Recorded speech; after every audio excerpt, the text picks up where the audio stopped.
12월 4일 대림절 둘째 주일을 맞이하여 하나님의 성전에 오신 여러분을 주님의 이름으로 환영합니다. 대림절은 예수님의 오심과 성탄절을 준비하는 기간을 의미하고 있습니다.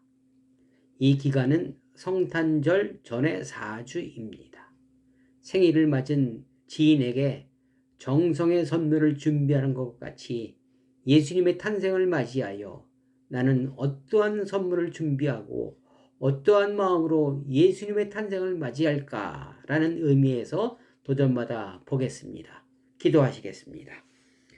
사랑의 하나님, 감사를 드립니다. 오늘의 말씀 잘 듣고 잘 짓는, 그리하여 반석 위에 사는 복된 주일 되게 하여 주옵소서. 감사하며 예수 그리스도의 이름으로 간절히 기도드리옵나이다. 아멘. 오늘 저와 여러분이 주신 하나님의 말씀은 시편 141편 3절 말씀입니다. 여호와여, 내 입에 파수꾼을 세우시고 내 입술의 문을 지키소서. 아멘. 고린도후서 9장 10절의 말씀입니다. 심는 자에게 씨와 먹을 양식을 주시는 이가 너희 심을 것을 주사 풍성하게 하시고 너의 의의 열매를 더하게 하시리니. 아멘. 사랑하는 성도 여러분, 지난 한 주간 어떠한 삶을 살아내셨습니까? 하나님께서 나에게 주신 소명은 무엇이며 어떠한 마음으로 감당하고 계십니까?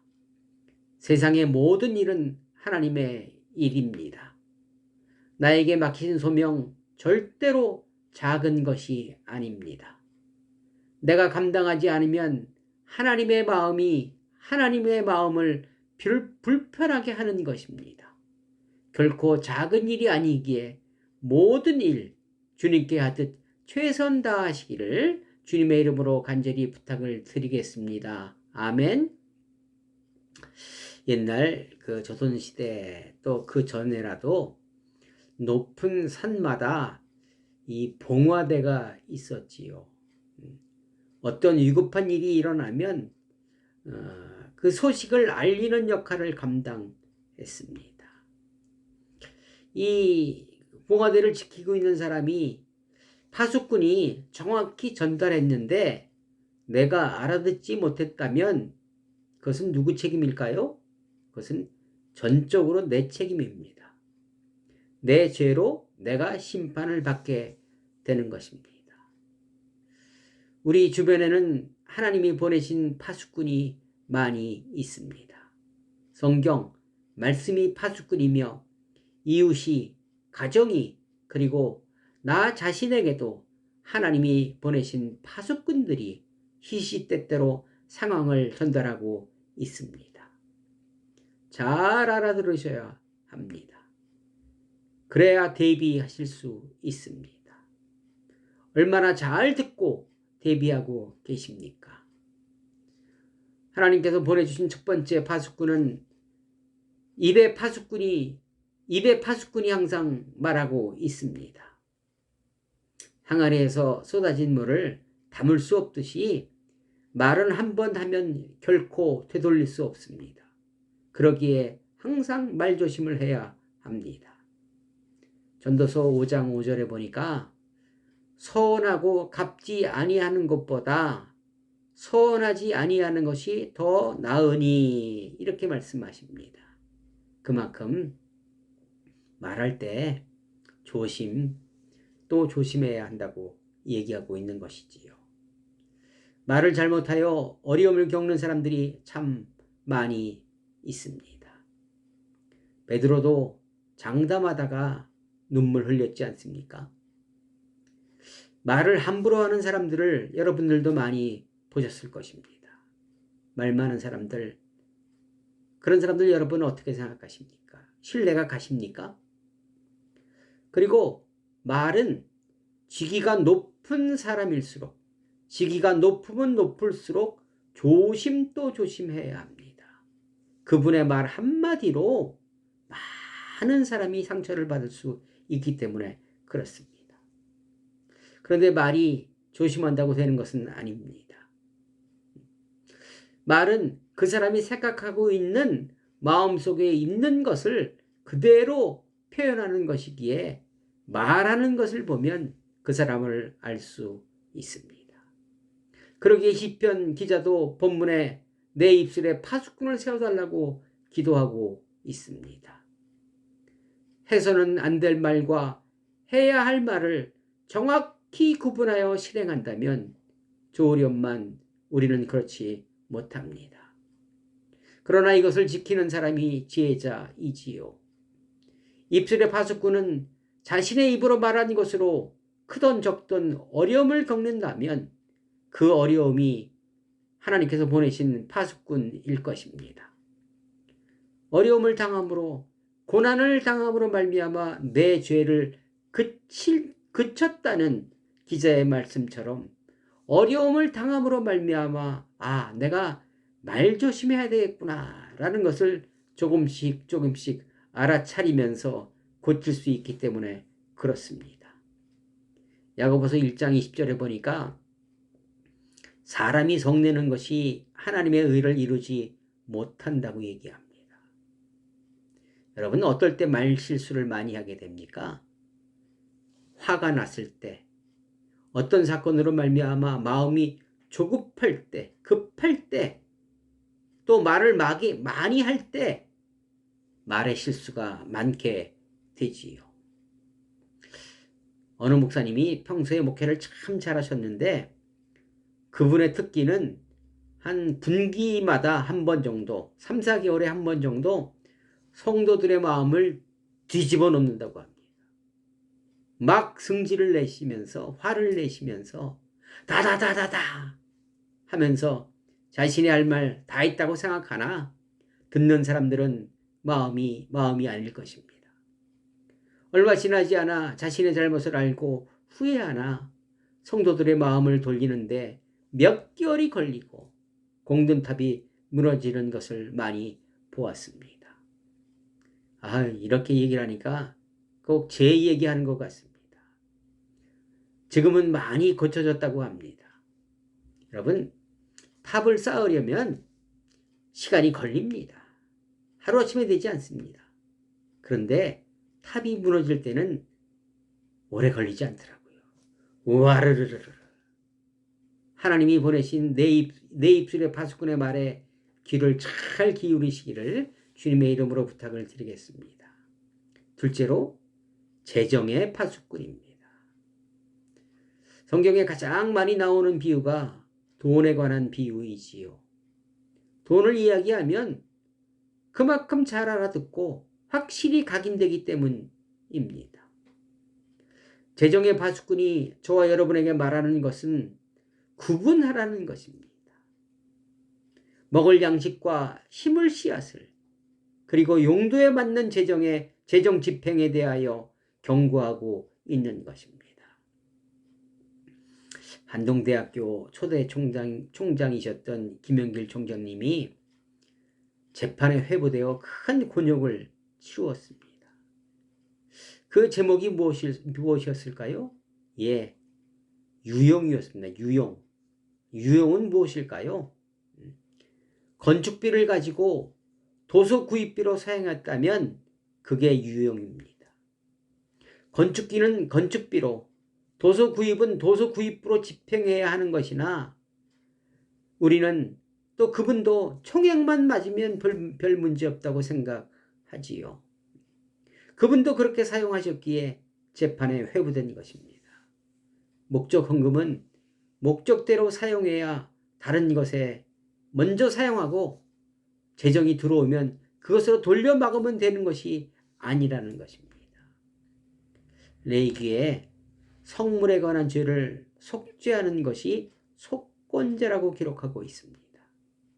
속건제는 원래의 크기에, 원래의 금액의 20%, 즉 5분의 1을 더 드려야 한다고 기록하고 있습니다. 10의 1조를 감사헌금을 준비했는데 갑자기 다른 일이 생겨 유용했다면 원래의 금액의 20%를 추가해야 한다는 것이며 성경은 이 유용하는 것을 죄라고 기록하고 있습니다. 헌금의 집행은 교회를 통한 집행이 우선입니다. 내가 내 마음에 있는 곳에 집행한다면 나를 드러내는 것이 될 수 있기에 조심도 조심해야 합니다. 나를 드러내면 이미 상은 받은 것이지요. 하늘로부터의 상이 없습니다. 내가 하고 싶은 하나님의 일과 나를 통해 하시고자 하는 하나님의 일을 구분하는 것이 지혜자의 삶입니다. 예배는 참석하지 않으면서 난 그래도 헌금은 드려 위로받으시는 분도 계실 것입니다. 힘을 씨앗을 구분하여 드려야 한다는 것은 알지만 왠지 손해보는 것 같고 내키지 않아서 기부단체에 대신하면서 위안받는 분이 있다면 재정의 파수꾼이 소리 높일 것입니다. 재정은 쉽고도 어려운 일입니다. 습관이 되면 나를 망칠 수도 있기에 조심 또 조심해야 할 것입니다. 셋째로 남은 날의 파수꾼입니다. 시편 90편 12절 우리에게 우리 날 계수함을 가르치사 지혜로운 마음을 얻게 하소서 이렇게 말씀하십니다. 사람들은 계산들을 참 좋아하고 잘하지요. 특히 나에게 어떤 이익이 있을 것인지 손해가 날 것인지 이익 볼 것인지에 대해서는 계산이 정말 빠릅니다. 그 계산에 의하여 빨리 움직입니다. 그러나 가장 계산을 잘 해야 하는 것은 남은 날의 계수입니다. 돈을 아무리 많이 가지고 있어도 그날에는 유익하지 못하기에 돈을 계산하는 것보다 남은 날을 계산하고 그 계산에 따라 그날을 대비하는 것이 가장 먼저 해야 할 계산이라는 것입니다. 오늘이 12월 첫째 주이지요. 11개월 2022년이 화살같이 지나갔습니다. 정말 빠르지요. 세월을 이기는 장사는 아무도 없습니다. 많이 남아있는 것 같으나 실제로 그렇지 않습니다. 우리는 내일 일을 알지 못하기 때문에 그렇습니다. 내일이 바로 그날이 될 수도 있습니다. 세월을 계수하지 못한다는 것은 주님 만나서 심판할, 주님과 나와 계산할 날이 있다는 것을 알지 못하는 것과 마찬가지입니다. 그날을 계수하지 못한다면 내 생각과 내 방법으로 살아갑니다. 어느 목사라고 하는 분은 하나님도 나에게 까불면 죽는다고 합니다. 그리고 자신의 아들을 독생자라고 하더라고요. 참 기가 막힙니다. 하나님께서 너 뭐하다 왔니? 물으면 뭐라 그럴까요? 그리고 그분의 날은 얼마나 남아있을까요? 모르니까 아직도 저러고 있는 것입니다. 또한 성도들의 헌금을 유용하여 땅 투기와 심지어 빼돌리기까지 한다고 합니다. 심을 씨앗을 나 자신을 위하여 사용하는 자칭 성도라는 사람들도 있습니다. 절실한 크리스찬이라고 하면서 주일은 죽어도 예배를 드려야 한다고 하면서 행동하는 것은 세상 사람보다 더한 이기적 기독교인들도 있습니다. 하나님은 선악간에 구별을 하신다 하십니다. 그리고 심판하신다 하십니다. 지금은 때가 아니야. 아직은 아니야 하는 분들도 계실 것입니다. 신랑은 그날은 예고 없이 오십니다. 준비하셔야 합니다.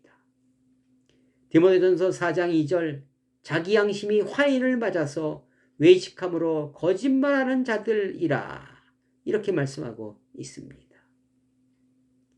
하나님께서 저와 여러분을 위하여 파수꾼을 세우시고 그 파수꾼이 경종을 울리는데 듣지 않는다면 어떤 현상이 일어날까요? 우리의 감각은 점점 무뎌지기 시작할 것입니다. 무뎌지면 죄가 죄로 여겨지지 않습니다. 내가 하는 일이 어떤 일인지도 구분이 안 될 것입니다. 말씀드린 여러 가지 파수꾼 중에 세 가지 파수꾼의 외침에 눈과 귀를 닫을 것입니다. 에레미야 36장 23절 여호디가 서너 쪽을 낭독하면 왕이 칼로 그것을 연하여 베어 화롯불에 던져서 두루마기를 모두 태웠더라. 여호야김 왕의 기록입니다. 하나님의 말씀이 들려오는데 여호야김 왕은 양심의 화인 맞아서 하나님의 목소리에 귀 기울이지 않고 자신의 죄가 무엇인지도 모른 채 하나님을 가볍게 생각하고 있습니다. 여호야김 왕은 딴 사람이 아니라 하나님의 말씀에 눈과 귀를 닫고 애써 외면하며 자신의 행동과 생각과 행동으로 스스로 위로받고 살아가는 저와 여러분일 수도 있습니다. 저 사람이 아닌 바로 나입니다. 이런 삶은 어떤 결과를 만들까요?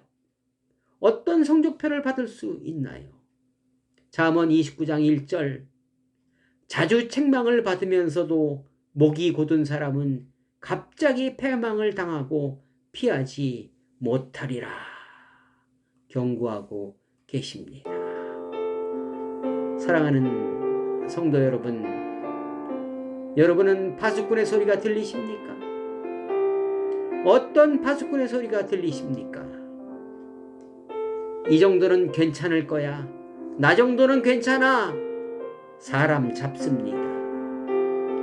내 마음에 항상 예수님이 계셔. 그러나 나는 떠난 것이 아니야. 생각하고 계십니까? 주일날에 교회 예배 참석하지 않으면서 내 마음은 항상 예수님이 계셔. 나는 예수님 배반한 게 아니야. 라고 생각하신다면 내가 다닐 길을 알게 하소서 기도하셔야 합니다. 그의 명령을 땅에 보내시니 그의 말씀이 속히 달린다 하셨습니다. 속히 올라타셔야 합니다. 지금 올라타셔야 합니다. 파수꾼의 목소리 경청하시기 바랍니다. 남은 세월 점수 따야 합니다. 만회하셔야 합니다. 오늘의 말씀을 통한 울림에 화답하셔야 합니다. 저는 남은 날을 계수하는 파수꾼의 음성이 가장 두렵고 무섭습니다. 여러분은 어떤 울림이 가장 두려우십니까? 두려움이 많다면 우리가 살아있다는 증거입니다. 담담하시다면, 잘 모르시겠다면 무겁게 받아들이시기 바랍니다. 건강은 건강할 때 지켜야 하듯이 영적인 병도 키우시면 안 됩니다. 파수꾼의 경고음 잘 들으시고 여호야김에서 벗어나 새로운 삶에 도전하시기를 주님의 이름으로 간절히 축원합니다. 기도하시겠습니다. 사랑의 하나님, 감사를 드립니다. 대림절을 맞이하여 나는 어떠한 마음으로 오시는 주님을 맞이할까 생각하게 도우시고 주님의 경고음에 즉각 반응하게 하옵소서. 이제는 우리 구주 예수 그리스도의 은혜와 하나님 아버지의 극진하신 사랑과 성령님의 인도내줘 교통하심이 이제 오늘의 말씀을 듣고 집을 잘 짓기를 결단하고 새롭게 출발하는 사랑하는 모든 성도님들 머리 위에 지금으로부터 영원히 함께하기를 간절히 축원하옵나이다. 아멘. 여러분 감사합니다. 참 세월 빠르지요. 올해도 이제 몇 번 남지 않았습니다. 3번 남았습니다. 여러분 2022년 잘 마무리하시기를 다시 한번 부탁을 드리겠습니다. 여러분 사랑합니다. 여러분 사랑합니다. 사랑합니다. 한 주간 승리하세요. 감사합니다.